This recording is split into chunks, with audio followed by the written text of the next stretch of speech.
Welcome back to the channel and welcome back to another quick pick prediction video.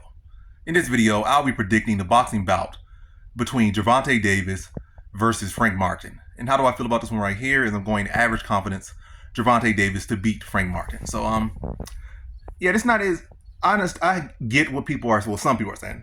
I haven't even looked at the odds. I don't really care too much for the odds. Well, should I or should I not? But I haven't looked into them anyway.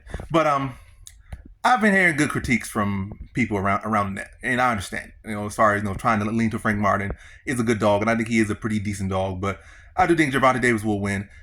And yeah. But what they were saying is there's a lot of substance to the fact that that's not who Davis has really been fighting in his career. I'm not gonna say his whole career, but as far as recent career, I would definitely say Frank Martin's a lot different than everyone that he's been fighting over his recent fights.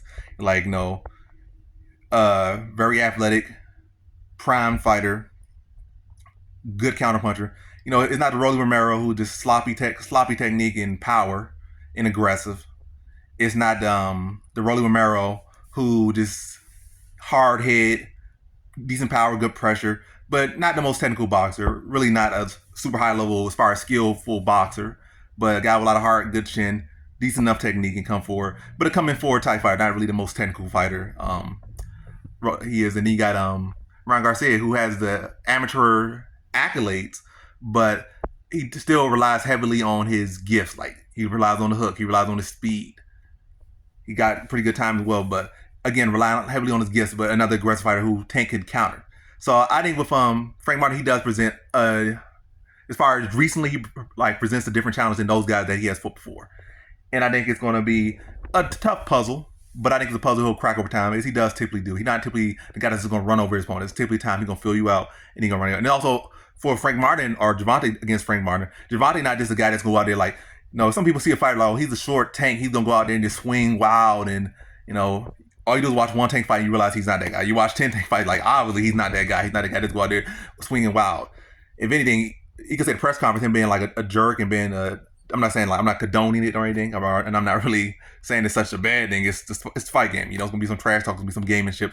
But what I can draw from that is that Tank's still playing chess even in the press conferences and the face-off, and I can see that is how the fight playing out, like how he's able to get a reaction out of him, which is not a bad thing to have a reaction because you're training, you're already primed and in tip-top shape, so your body reacts. So and not that big thing, but I feel like he's gonna play him the same way in the fight where they're both going to be kind of trying to draw out reactions from each other. And I feel like Tank is the more patient fighter. He's a much more patient fighter.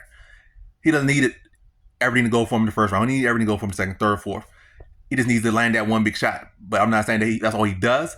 But that's all he needs is to shift the momentum that he can just start to take the fight away. And then typically once he shifts that momentum, it don't come back to you. Kind of similar to Terrence Crawford way. Terrence Crawford, just like Tank, takes round down because these guys are calculating. They're not out there just bite down that mouthpiece, swing, hit me, I hit you back, I hit you 2 times, something like that. I'm gonna throw 100 punches and just throw away like all offense, no defense. Those guys are very much technicians out there, and I think Tank's definitely gonna do. He's gonna work behind the jab. He's gonna shell up at times. He's gonna see what Frank is doing. And also when I look at Frank's counters, I think he typically what he does with it. I think his counters kind of, for the most part, works better against longer guys because longer guys kind of have that retraction period, and he can exploit them, draw them out, and counter them. But Tank got a little T-Rex arm, so I think it's gonna be hard to counter a guy like Tank, especially when Tank's not a guy that's coming in there and is like, let's swing and trade. Tank out there, he's chilling up, he's looking to bait you out and counter you and find your mistakes. And I think Tank's defense in the fire, I think, is much better. I think Frank Martin has good counter, I think he has good footwork and whatnot, but I feel like Tank has, I feel like he has better eyes. I feel like he has better vision, inside the punch. Like, he can see, you throwing punches on him. He's chilling up. He's blocking all the, the real good power shots. He's rolling with the good shots. And he's able to find, those body shots. He's able to find those kill shots in there. And, yeah, I think he's on high guard a lot. Look to walk, Frank Martin down, look to cut the cage off. Or not the cage. I'm talking like I'm doing MMA. He'll cut the ring off. And just really start to break him down. Probably work some body shots as well. Probably work the jab out. And just try to use that as a measuring stick, and also use that as a probe to dictate how Frank reacts, and then starts to use Frank's counters against him, and make him counter, make him react, make him counter, then counter his counter, hurt him, and I think that's going to be his path to victory. And I think he's going to break him down, of course, fight, and start to get him to react when he wants him to react, so that he can, counter his counter, and hurt him over the top or to the body.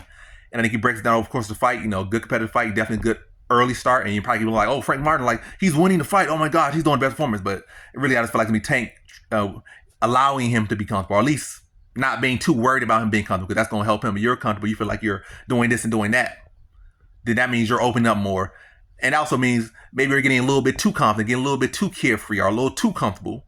And that opens up opportunities for you to be hit with a big shot. And I feel like that's what Tank's gonna do. Like, again, he's not gonna be too worried about dropping them early rounds. He's gonna be worried about the end game. And even then, I still feel like he can win a decision here, but I'm leaning to the 8th round TKO. Again, a chess match, slowly downloading him and registering his game, and then put him away 8th round after, break him down, catch him some big shots. And then you're gonna start to see Frank Martin start to dip. You're gonna see his confidence, wane when he starts to feel some power, when he gets with a big shot he doesn't see coming. And then when the pressure's on him, he's getting tagged, and he can't defend it. The counter's not landing like he wants them. He's not saying what he wants to see, and he's in a position he's not used to.